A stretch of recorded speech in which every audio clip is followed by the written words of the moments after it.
ಎಲ್ಲಿಗೆ ಗಮನ ಎಲ್ಲಿಗೆ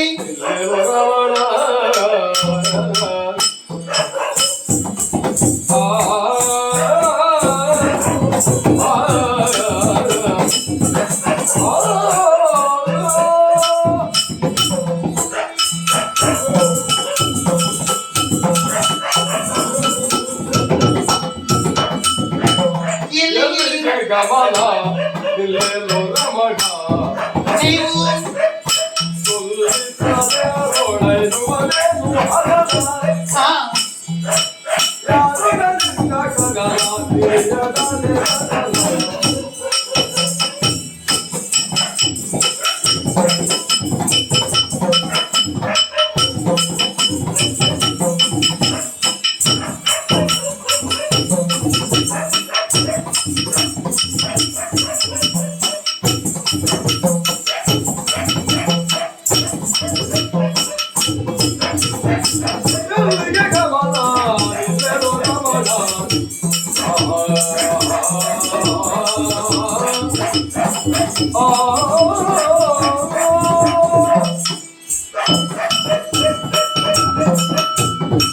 ಸ್ವಾಮಿ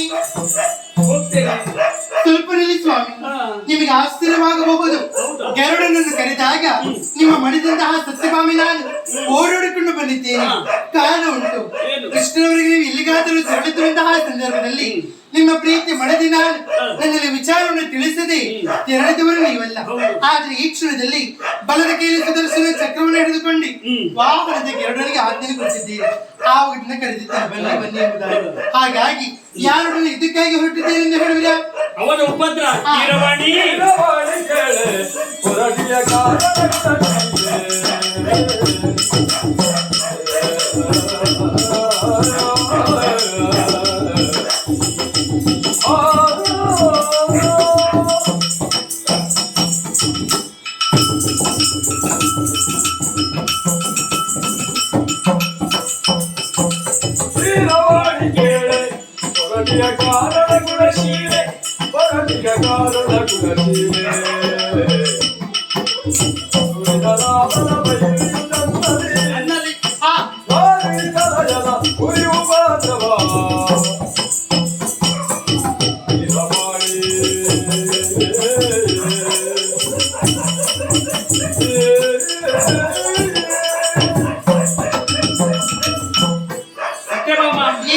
ಒಳ್ಳೆ ಕೆಲಸಕ್ಕೆ ಹೋಗುವಾಗ ಎಲ್ಲಿಗೆ ಎಂಬುದಾಗಿ ಅಪಶಕುನ ಬಂದ ಹೇಗೆ ಕೇಳಬೇಕು? ಹಾಗೆ ಕೇಳಕೂಡದು, ದೂರ ಎಂಬುದಾಗಿ ಕೇಳಬೇಕು. ಹೌದಾ?